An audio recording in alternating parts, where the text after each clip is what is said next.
So today we're going to have a conversation with Dr. Clark Quinn. I'm Jamie Good, and I'm situated here in Kitchener, Ontario, and we are going to look at his reference basically his article that I will link to in the blog post that will accompany this interview. And the article is called The New Business Imperative, and it's on his website and his blog Learnlets. So I'll let my other two co-interviewers introduce themselves. Well, it's Kim Caughlin here. I'm a principal of Weave Consulting out of Toronto, Canada.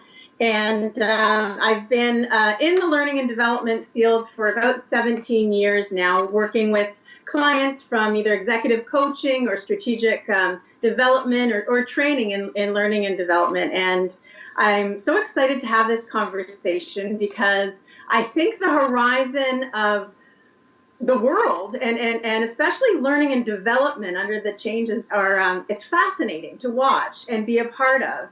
So I'm excited, but I'm also confused, and I'm hoping to have a nice dialogue today to get some clarity and some energy to help really guide my clients along this path of this new business reality. So very excited about the conversation. And as Jamie said, I'm Clark Quinn. I'm the proprietor of Quinnovation. I saw the connection between computers and learning as an undergraduate, and can you say 17 years? I've been doing this 35 plus years now. So, so you just make me feel old. Thank you very much. Seasoned. I'll call it seasoned. But what I do is help organizations use technology in ways that align with how people think, work, and learn. And my background, I got a PhD in cognitive psychology, although given my PhD advisor, it was really more applied cognitive science. And I used that background and just, a fascination with technology. I've been fortunate through the circumstances of my career to be at the cutting edge of things like games and mobile. And that's allowed me to continue to look at what the possibilities are. And to your point, Kim, the frustrations that of taking what we know we can do and then seeing the barriers that keep us from doing it sensibly in organizations has led to this burgeoning frustration that included the article Jamie's referencing about the new business imperative. It's sort of like trying to shake people by their collars and go, guys, hello. So that's where I'm coming from. Which is a good place to come from, in my opinion. Indeed. In the article, the new business imperative and the blog post, you state that learning is the new imperative and is now this indisputable business reality. Why do you say that? What brought you to that revelation? Well, it's the continuing recognition across people who are tracking what's happening in business that change is changing everything. It's increasing, and whether you look at it from the complexity point of view or just the competitive point of view, the status quo can't adapt. We can't continue in the ways we have. We're facing more ambiguous and more unique situations when competitors can copy something like this. The first time the iPhone came out, the competitors were out like 3 months later. I mean, that is a not just rapid, but ridiculously fast competitive environment. And so what people are finding or proposing as a solution is the need to continually adapt. And to do that requires learning. So that's why I say learning is this new business imperative, continual learning, because it's the only ways, optimal execution, the stuff that training gives us and e-learning and even performance support, that optimal execution, that's only the cost of entry.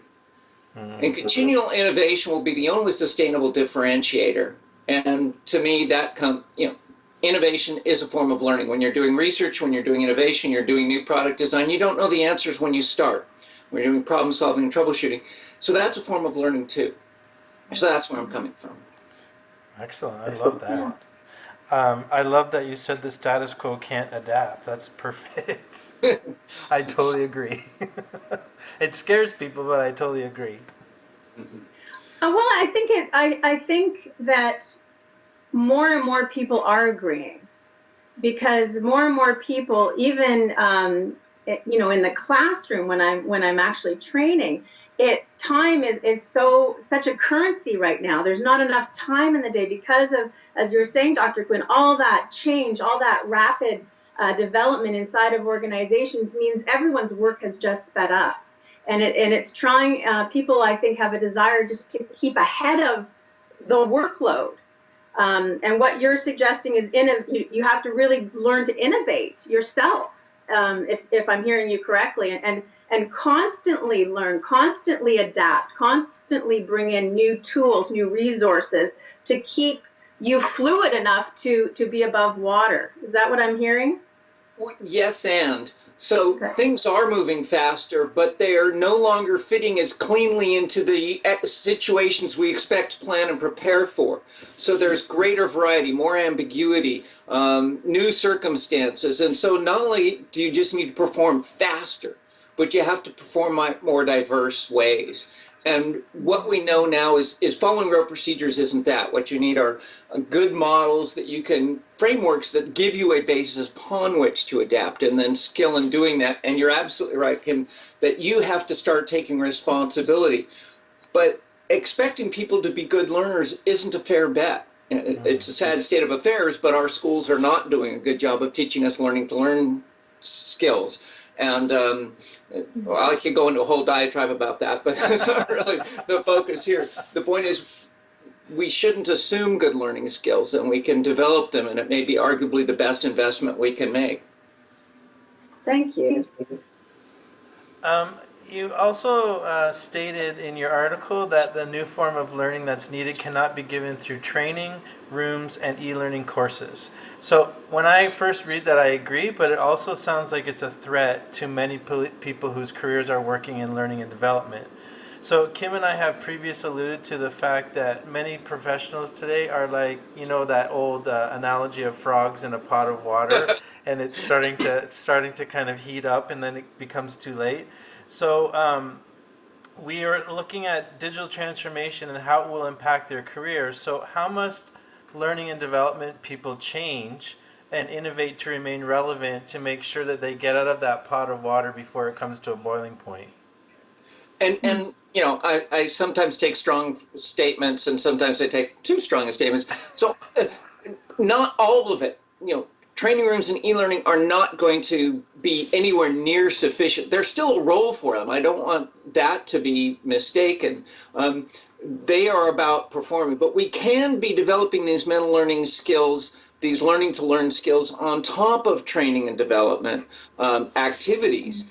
But we also need to be looking beyond that. We need to be, you know, first of all, training and development doesn't support optimal execution. You also want performance support. The way our brains work, we benefit from external resources. We can't keep a lot of things in our head at one time, and it's really hard to get rote information in there. It's better to put it in the world. So we want to be augmenting ourselves just on the optimal execution side, but on the continual innovation side, that comes not just from learning how to learn on your own, it comes from working and playing well together, and there's a whole additional suite of skills.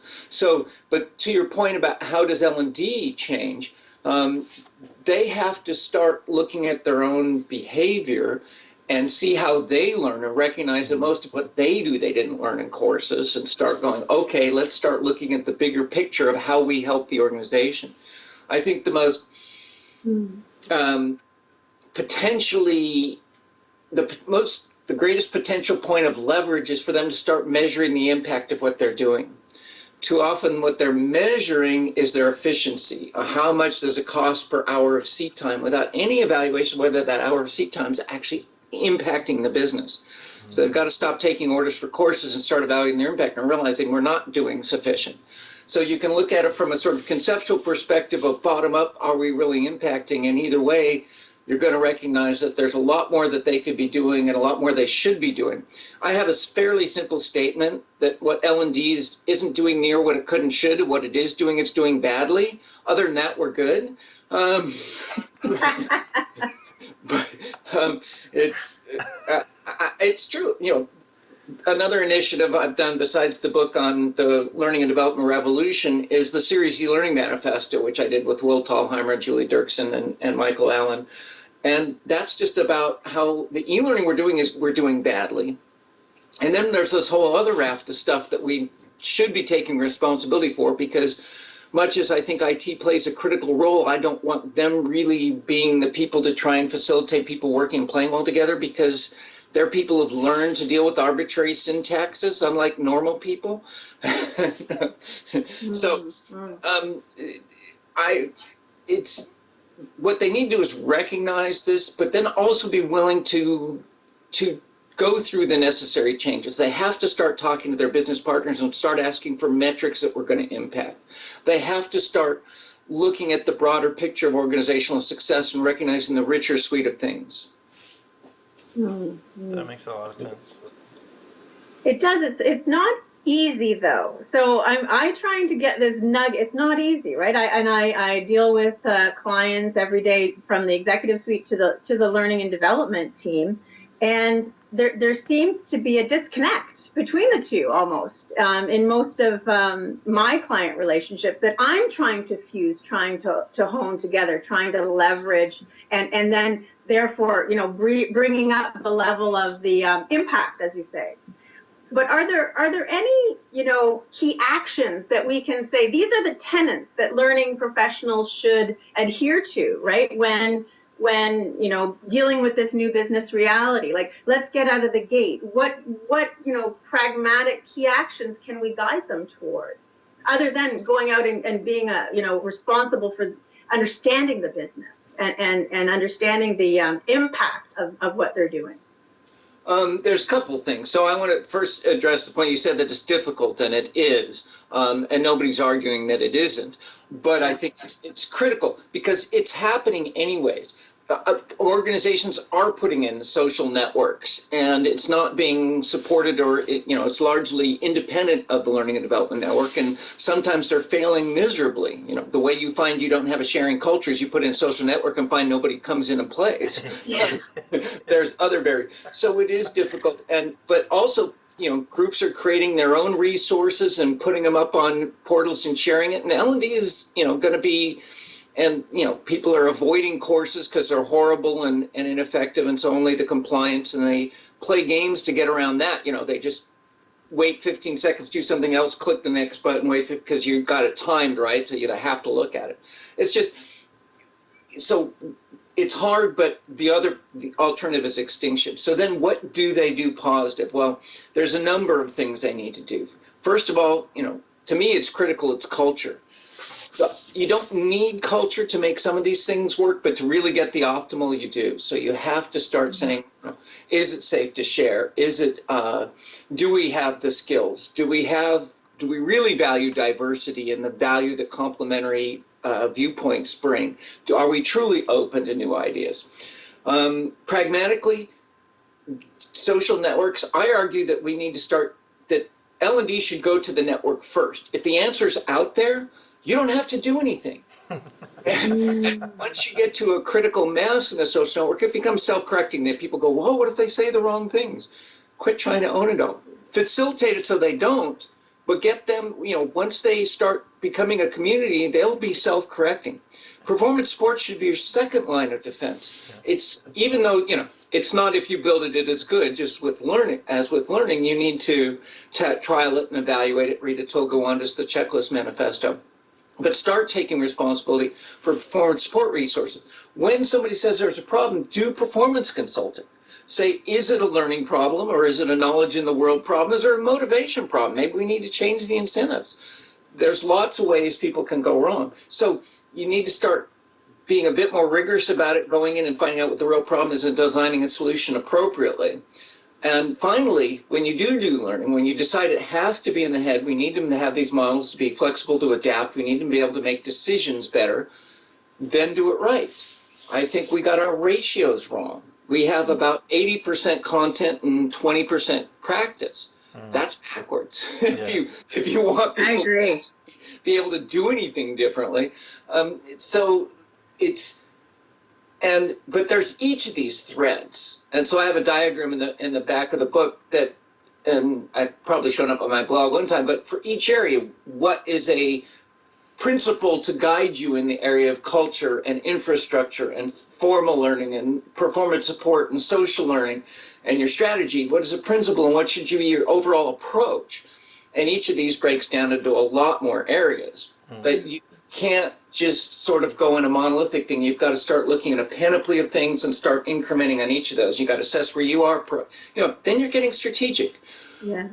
Where are we? What sort of organization are we? What sort of goals do we need to hit in the next things? And so which things make sense for us to start next that builds our capability to do some of these other things?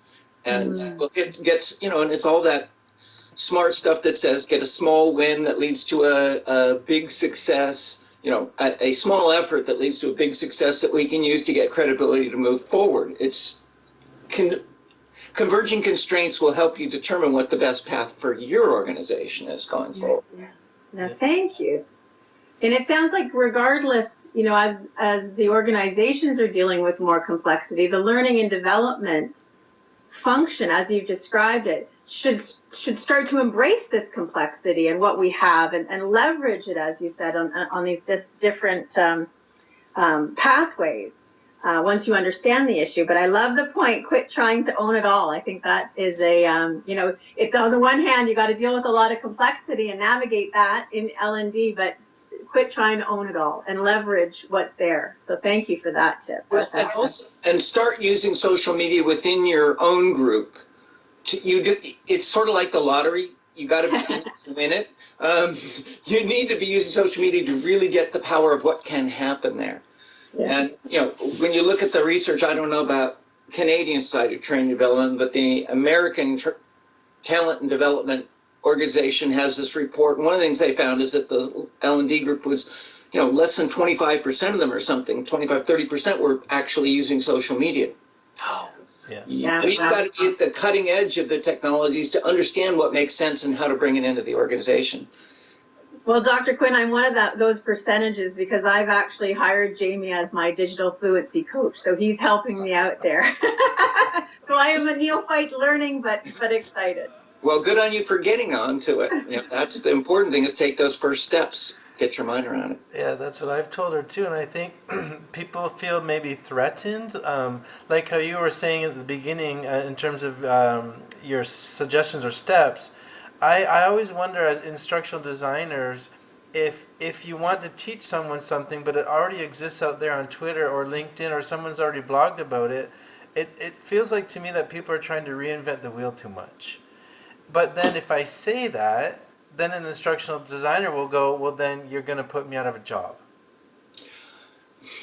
No, I wrote a thing for ATD to support the Revolution book, and it was about the role shifts that have to happen. And I want the instructional designer has a new role. It's not just create courses. It's that performance consulting role I said, where, excuse me, you need to start going in and figuring out, is a course the right answer? Or is it performance support, job aid, checklist, whatever? Or is it, a motivation problem? And then you may be developing a job aid instead of a course, whatever it is. So I'm not saying you're out of a job. I'm just saying you've got to not just keep thinking you can stay in the same box at the same time. Same way with trainers.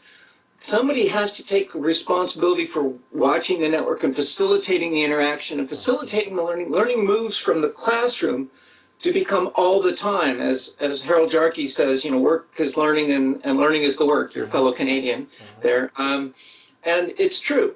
We're going to have to start becoming better learners. And who better to facilitate that than people who already have skills in facilitating learning?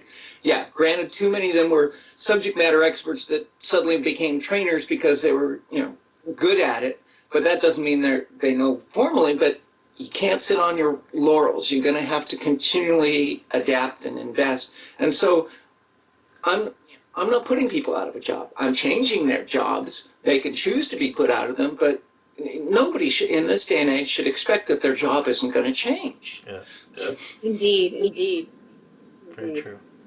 So one of the pieces you sort of alluded to and I think mentioned actually in that last little bit about the steps people could take was like sharing your work and showing your work as one of the skills, and that I know Jane Bozarth talks about that a lot.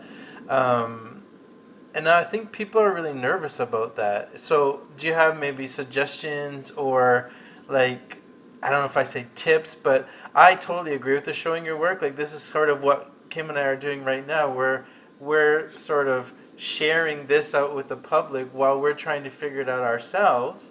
And I like that because then I'm assuming once we put it out there to the public, who knows what we'll get back? We might learn more. Might get more input. We might get more feedback. And so I'm a big proponent of it. I love it. I love sharing what I'm doing as I'm doing it.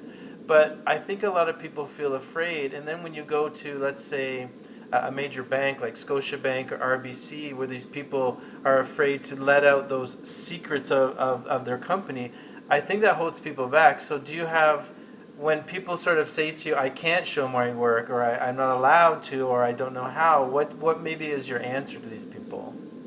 Well, let's be clear. In certain organizations, it's not safe to share. I talk about in the U.S., you may have heard of the Miranda law, and I talk about the Miranda organization where anything you say can and will be held against you.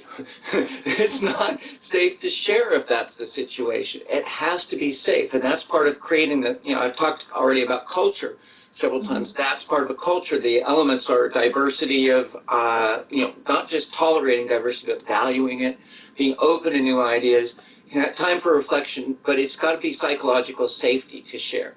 But when you make that so, the power of what you get out of it is so valuable.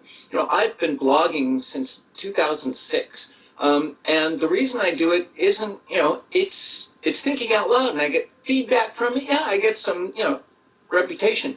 But for those who say I can't because of my job, there's two sharings. One's outside the company, and anything that's not proprietary. Look, if you're an instructional designer within your company, you should be talking about your instructional design learnings and part of the community and sharing that by speaking conferences. Now, of course, you can't talk about proprietary stuff like client information, customer information, but then they're sharing within the company.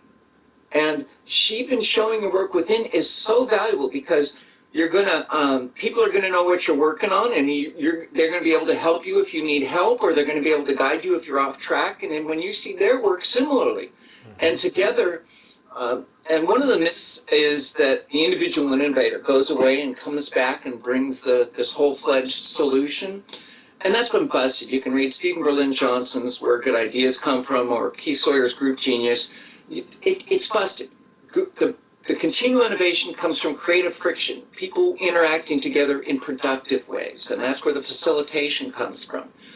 But a key element is sharing your work, showing your work, so that others can track you and help you, and you can track and help them, and that's where you tap into the power of people.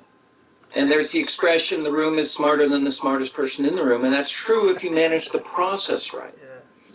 But that's the whole point, is L&D should be helping manage the process right. I'm glad you said that because I actually wrote down in this book I have in front of me that when you quoted that in Vancouver, because I love that about the room being smarter than the smartest person in the room. I think that's brilliant. And it's Original with me, by the way. That's that's been cited by bunches of people. So it's there are things I can take credit for, not that one. But the learning to learn skills, Dr. Quinn and Jamie, I think this is, these skills, does authenticity and transparency come into play under those skills? And if so, to what degree are they almost the requirement of success? They are absolutely key to it, because authenticity, people aren't going to trust what you say if you're not authentic.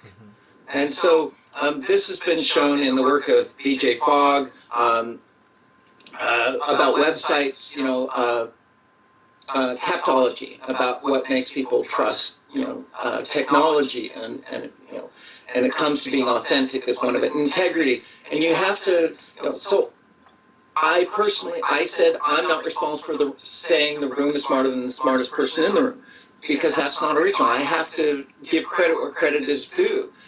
I'm the one who said, there's a caveat if you manage the process right.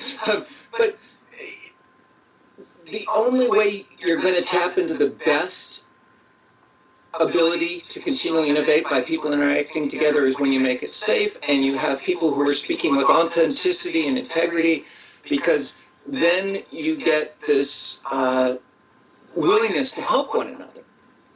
Because I trust them and I trust what they say, and so I can take worthwhile feedback. My colleague just the other day gave me some feedback I needed to hear.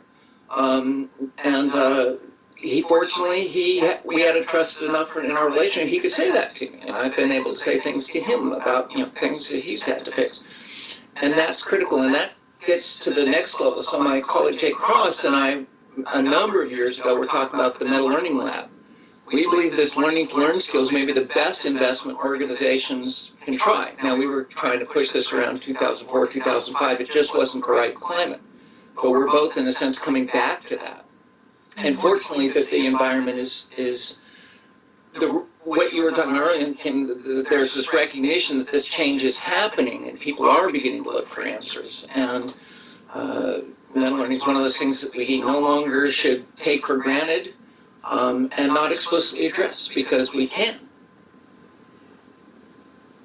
So how actually can organizations make this meta learning or learning to learn like a strategic priority for the organization and its people? In some sense, you treat it like org change 101. You have to make people aware of it. You have to be tracking it and developing it individually. So don't bucket people into an age generation saying millennials do get it and baby boomers don't, or stuff.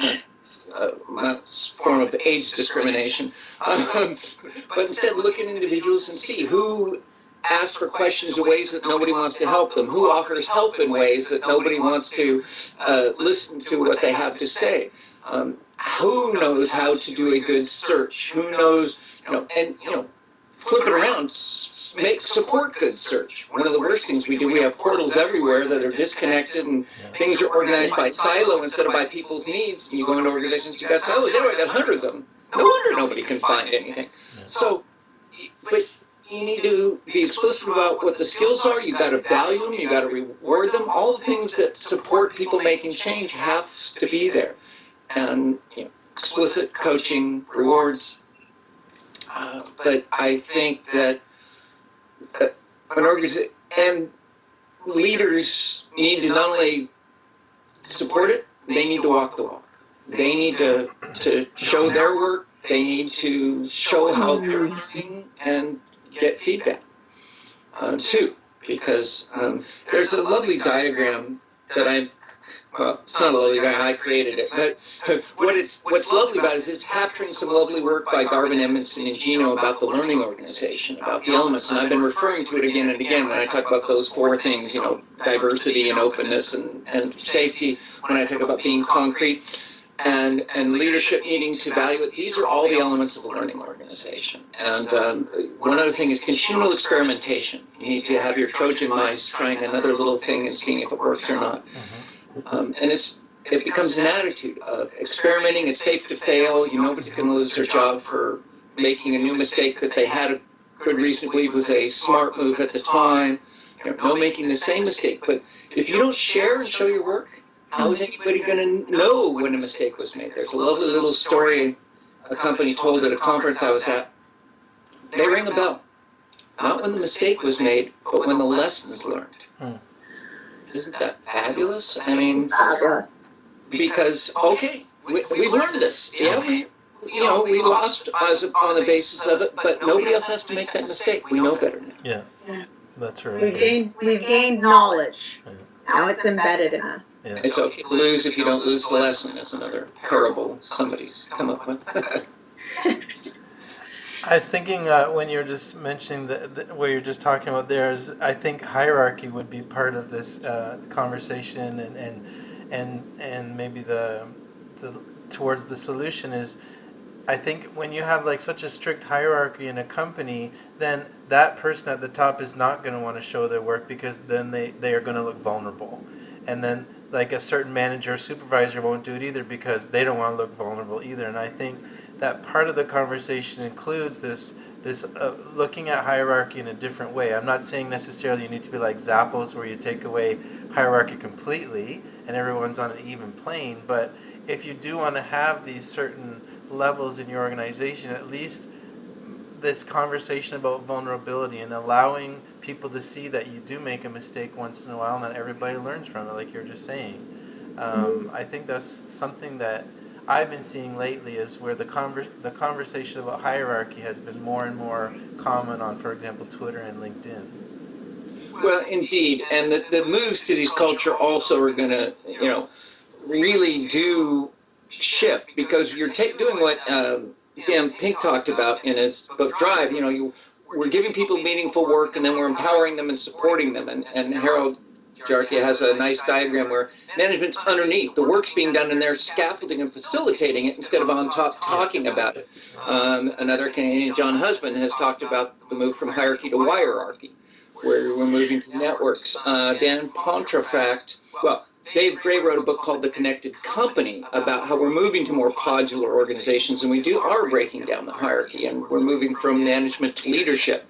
And, another Canadian, Dan Pontefract, wrote a whole book called Flat Army that's about how do you start having leadership and what does that look like. It's a very detailed book, but with multiple models for every aspect. But the point is, hierarchy is a barrier. We're that notion of having one person doing the thinking for everybody isn't going to make it happen. It's got to have multiple people thinking, trying to get the problem solved as they come up instead of, by the time it filters back up and somebody makes a decision, in the meantime, the world's changed. Yeah, that's exactly right.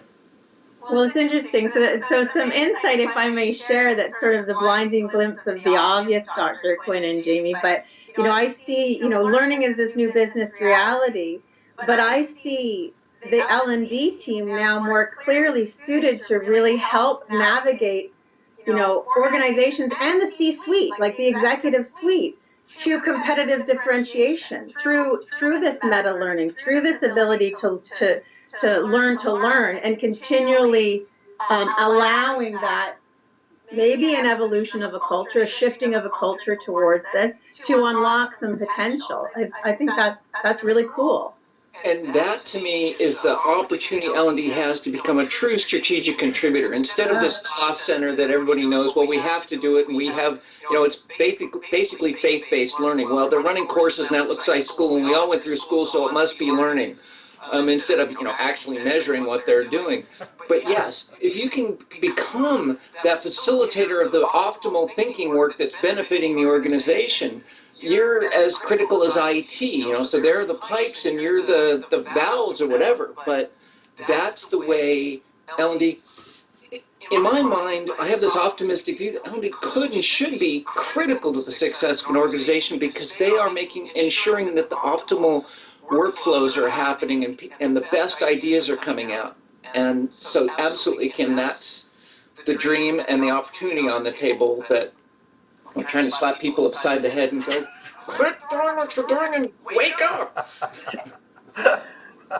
Well, I am certainly waking up, and I will have a lot to read after I go back and take down all of these books and articles and authors that you've quoted, as well as your work, Dr. Quinn. So thank you for that.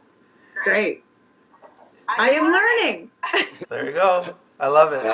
That's what we're all about here. I love it. Well, we don't want to keep you too long, and we really appreciate this, Clark. There's been so much good information, and I've taken some notes here, and I'm going to go back over this video, and we're going to highlight some of our conversation and help people kind of dig in a bit deeper on a kind of a part 2 video, I think, as well. So I think this is amazing. Thank you so much. It's been fun, and please, I realize you're calling me Dr. Quinn. No, my name's Clark, okay?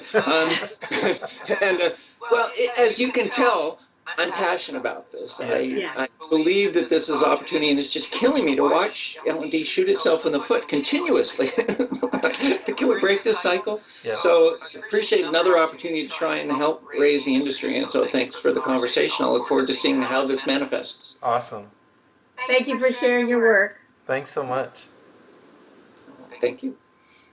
Cheers.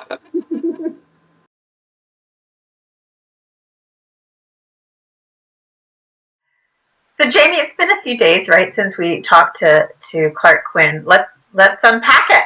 Yeah, This is what we're trying to do. let's take the meaty pieces of the conversation and take this a bit deeper for people. Yeah. Yeah, and so I was struck by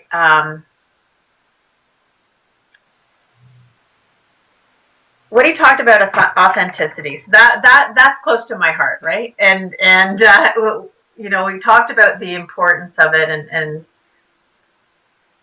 it's not easy to, okay, I'm going to go be authentic now, right? It's not really easy, but I've been pondering it, and I thought, well, in many ways, it may be about transparency. Mm-hmm. In this digital age, is being transparent and you know, open and sharing. And so when I think of being transparent, I think of, okay, that's how we communicate, Mm-hmm. right?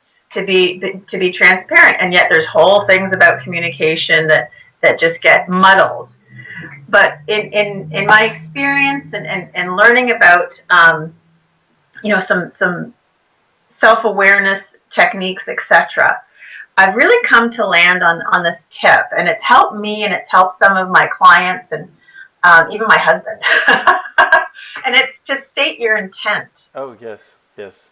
So, you know, you're in a conversation, or you're in a meeting at work, or and you say, you know, my intention is to really provide some value-added advice to you, but I need to understand some more. May I ask you a couple of questions, Okay, right? yeah. Or my intent is to not to come across as being, you know, overbearing, but I really am passionate about this stuff. So if I start getting emotional and getting you know, louder, please know that that's the intent. Something like that. So, you know, I think I'll just share that out, because I've found it's worked for me and for some of my clients, and I think there's this intention versus perception thing. So being transparent helps eliminate some perceptions that may or may not be correct, and get to the intention of the person, and might help in promoting authenticity. So that's what I've been thinking about. Yeah, and you just Along with some other. you just triggered a thought in my head too when you use the word transparency. That's one of the things I like about social media, is it allows a brand, a company, a CEO, a person to be more transparent, because they can pull back the curtain and let people kind of behind the scenes and see what's going on while they're going through this process of digital transformation. And that's something I really like too about social media and all these digital tools, is you can't now as a company do some big mistake in the public eye without it being spread around and go viral. And I think it's forced a new approach to transparency for sure. That's interesting. So I would agree with that. So let's hold on to that theme of transparency in the back of our minds, because that might be some thread for digital transformation. Oh yeah, for sure. Yep. Okay, I like that.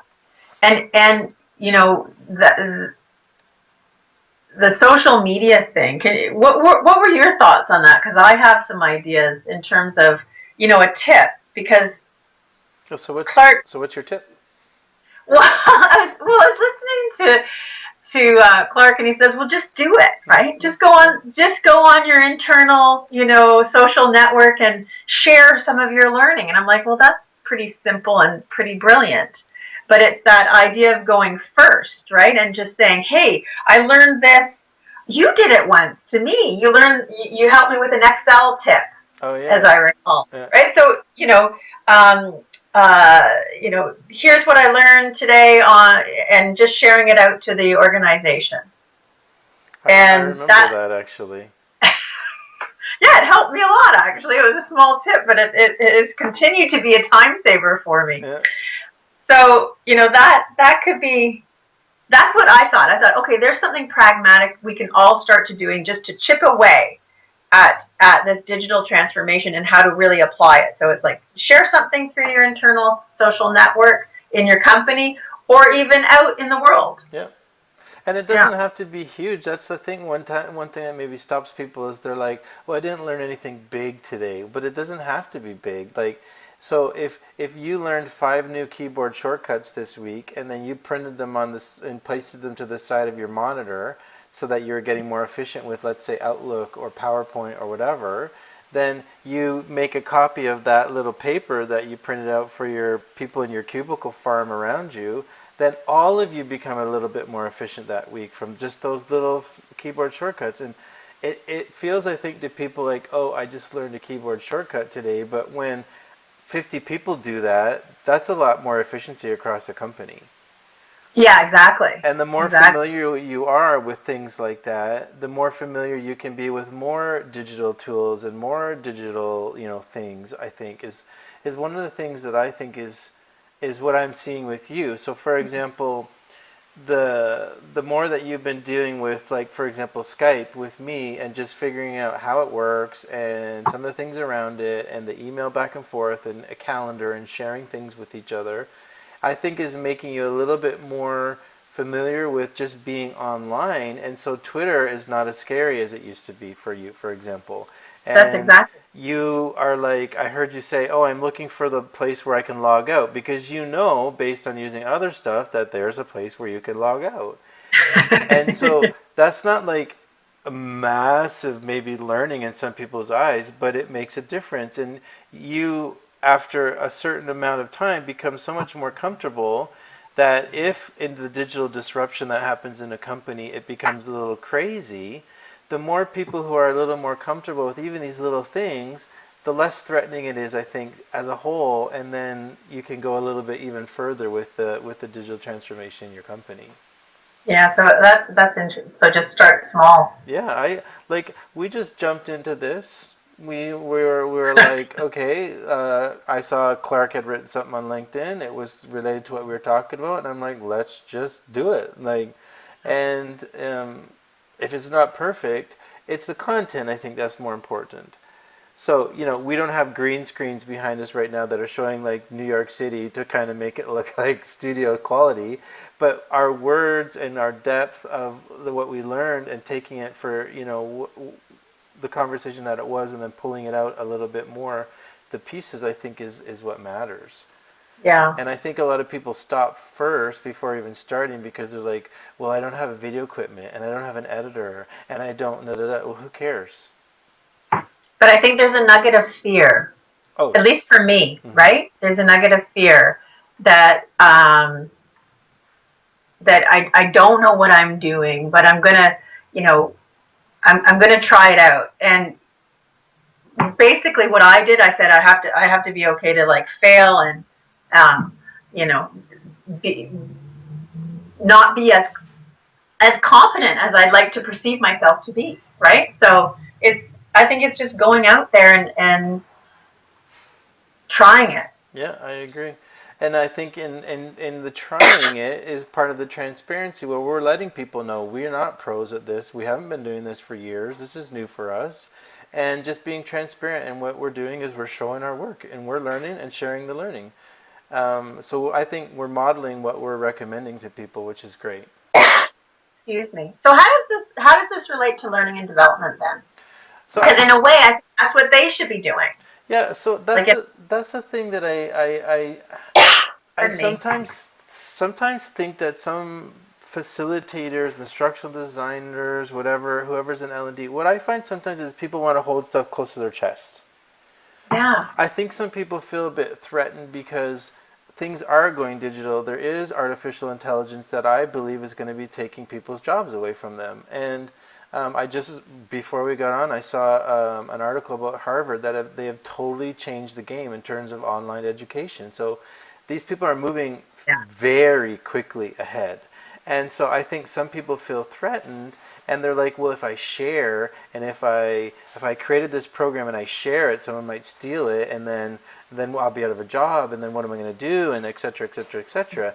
And I say the opposite. I say the more you share, the more you learn and the more other people learn, and all together we elevate the profession and we elevate what we're doing. So if you're just holding it tight to your chest, first of all, you're not going to know if you're wrong because you're not letting anybody know what you're working on. Exactly. And so you might be wasting a lot of time where you could be thinking, oh, I'm going to do this. And then you go land in the classroom and people are like, what? This is not relevant to me. And if you had shared it with 3 or 4 people in advance, they might have been able to tell you, oh, no, I work with the salespeople. They won't be okay with this. Okay, so I agree with you. And maybe fear's a play in there as well, Oh, in totally. terms of the motivation. But and So this is where Clark said, vulnerability comes in, where Clark was talking yeah, about. yeah. But Clark said, what did he say? Like, there's e-learning and classroom are still going to be around, or those things, but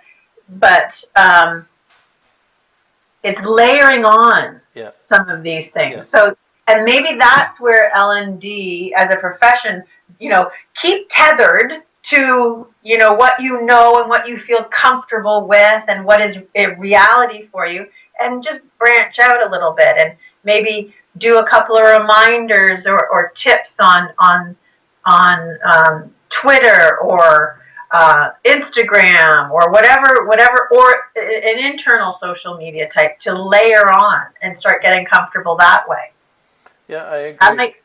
That might be something. I'm going to try it out. No, yeah, I think it's true. Like, I've done some workshops. I'm doing another one this month for a group of people, and it's how to learn how to use Twitter. And I only use Twitter in the workshop, so there's no PowerPoint, no flip charts, no handouts or anything. Cool. And so my point with that is to show people that there are these other tools out there, and I don't think everybody needs to use Twitter necessarily, or that you need to use it in all of your workshop sessions, but I think the learning and development person needs to know that these tools are out there and what they are capable of, or else they're going to be out of a job in a few years, because there's a whole bunch of people coming up behind us right now, and we call them millennials, and people say that it's a myth that they're like this and that they're like that and that they're digital savvy, but in my experience, I don't find it to be a myth. But anyway, that's a whole other argument. But the thing is, they are growing up in a different world. So my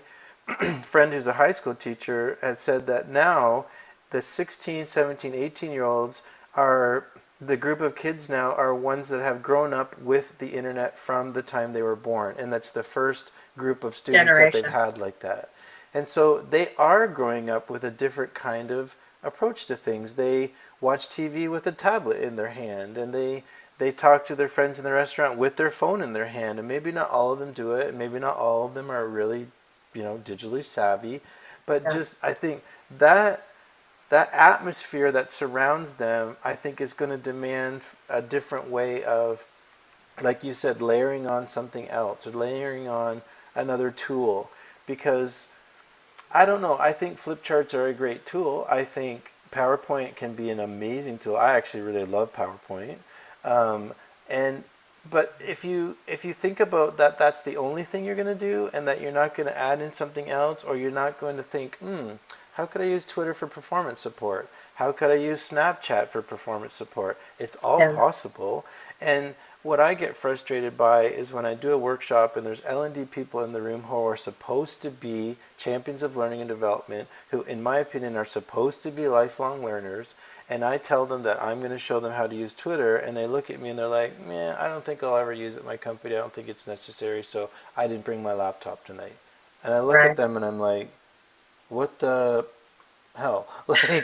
Like I think we need to be a little bit more open to seeing what's out there, seeing how these tools work, like what you're doing. You might not ever use Twitter in one of your workshop sessions, but you now. Oh, but I will. But you might not, and you know though that what it can do for you and other people if. Oh, fair point. If you wanted to use it sometime, or if someone came into your session and mentioned it, you wouldn't be standing there going, oh, I don't use it, I don't know how it works, and looking like someone who's not relevant.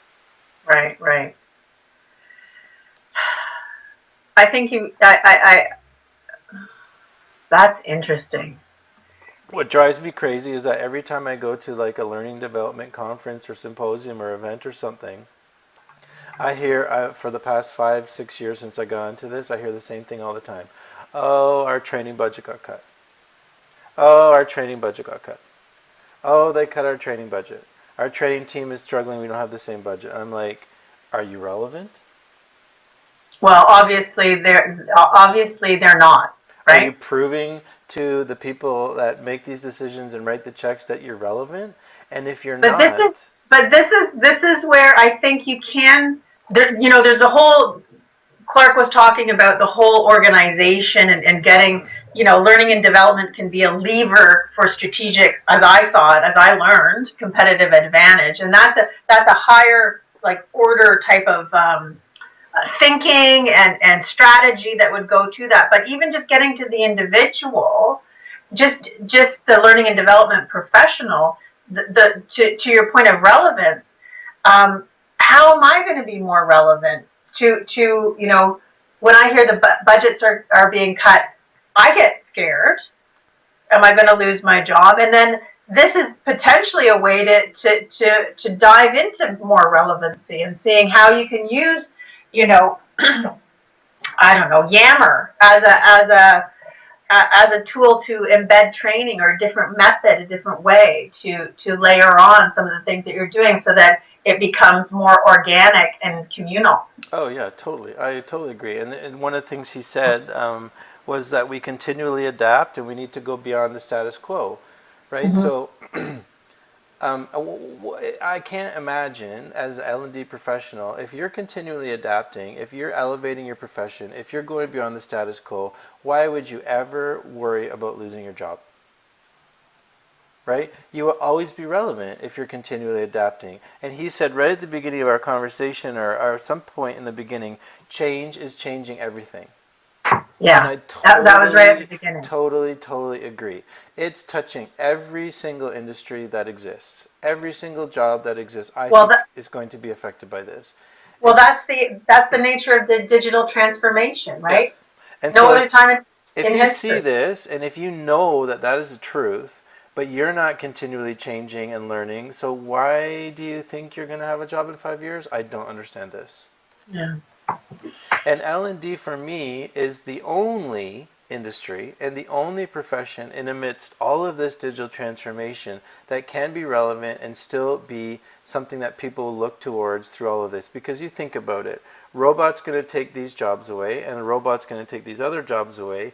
And so someone with a certain set of skills, like a financial advisor or a journalist, who's going to be jobless in 3 years or less, I think less, they can't just go to another newspaper or magazine for another job, because they hired the AI software and the robots too. And so what are you going to do as a financial advisor? What's your other set of skills? Well, then what do? You've got to learn. You've got to reinvent yourself. Who helps you with that? L&D people. Yeah. There's a communication and a person-to-person and a human element that only L&D can bring to the table, I think, even when you're surrounded by machines and robots. And I think you're right. And I wasn't there. I wasn't there before that conversation with Clark. I wasn't there. I didn't see it as a complete. It is that the L&D profession can actually help society navigate through digital through our ability to adapt. Yeah. And face fear. Yeah. And learn to be more transparent. Like that, there's something there that L&D can. Maybe it's going to redefine learning and development eventually. I hope so. But those small tips, right? Like those tips are, I think, where I'm going to try out. The other thing I was interested in, when he said the paradigm of how we learn today. 80% is content, 20% is practice. So yes. true. Yes. So true. So true. And so wrong. Says we're doing it wrong. It should be the other way. And you know what? I absolutely, completely agree. And you see it in the workshops, right? Yeah, People just want to talk to each other, want to share, want to engage, want to say, here's my situation that I'm dealing with. What do you think I should do? Yeah. Yeah. It's this real time learning, and it's not necessarily about the content. I think it's about navigating and applying and working it through in your brain. Yeah, I And agree. yeah, so Like I think so, one of the issues I think though is with this 80-20, it is I think we all went through university and college and it's 80-20. yeah, Right? that's it. The prof is there lecturing to 1,000 students who just sit there and listen to the sage on the stage, and then we go into our banks and our financial institutions and wherever we work as learning development people, and we just do the same thing. And even when I go to conferences, even at conferences, when I have someone like I go to a conference and there's even big great guys like Dan Pink, for example, are the keynote speakers. I still look at this person up there and go, why are you the only one talking for this whole hour? It makes no sense to me to still be like that in this day and age. There's smart adults in the audience and they should be participating in this and they should be turning to their neighbors and having a discussion about what's going on. I would love to see a keynote like that. That is cool. Yeah, to be more interactive and more collaborative and not know but you have, again, you don't know the end state, right? But who cares? Yeah, I guess Right? you got to let go of that. That's the thing that I think as a bit of a fear for people is sometimes, like I talked this morning to a friend who said, someone was doing a workshop on facilitating a workshop without content. And I'm like, yeah, well, it's totally possible, but people get so afraid and they want to know that if I do step 1, 2, and 3, then the 4 is going to be the result. Well, life doesn't work like that anymore, I don't think. Change is happening too quickly. And so when you're saying about the 80-20 needs to be flipped, I think it totally relates to this whole piece of the change, because if you're not practicing and adapting and trying to do something, then what's changing beside you is going to be too quick for you to ever catch up. So that almost becomes the impetus. If you do believe that principle in learning and development, you have to apply it to yourself. Yeah. Right? And start using some of these tools. And, so kind of doing what we're doing now. Yeah, totally. Yeah. And that's why in my Twitter workshop, I have them working on Twitter right inside the workshop, because I want the practice. I don't want to be standing up there for the whole time yapping and telling them, you could do this and you could do that, and this is what a hashtag is. I want them to be on Twitter within like 10 minutes trying out the hashtag for themselves. Because that sticks. You want the learning to stick, right? Yeah, that's fine. Like, how did we learn how to ride a bike? By just, 80% content by reading a book and 20% pedaling on the bike? No. So why would we think it's that way with anything else? It's crazy, right? It is crazy. And I think the digital transformation that's happening and disruption and all that is just bringing to the forefront this ability to adapt, our requirement to adapt, and that's not easy because the world is complex. But where I'm netting out now, based on this debrief, is to just go and do a little bit. Yeah. And I'm going to bring it into my workshops a little bit more, social media, and try that out. And I'm going to actually say this is good. I'm not sure if this is going to work, but let's give it a go. Yeah, yeah. And be transparent. And certainly, I'm a big believer in upping the conversation versus spewing content. Yeah, that's been my motto this year. Has been just do. Like, I've been journaling it. Yes, it has been. Sometimes I wake up in the morning, I'm just like, just do. And I always say done is better than perfect. And you just got to throw it out there and see what happens. And I think I'm more comfortable with it maybe than some people are. But like, this was a process. I didn't all of a sudden just do this, right? Right. And we'll see. But what we're doing, I think, is great. We're just unpacking digital transformation, and we're trying to figure it out. And as we try to figure it out, hopefully people who are watching and listening in and paying attention will be like, okay, and we'll be triggering thoughts with them too. So I'll leave you with my words that I kept circling as we were talking. Transparency, relevancy, authenticity. Yeah. Sounds good. Cool. Thanks, Jamie. Talk soon. Yeah, thank you too.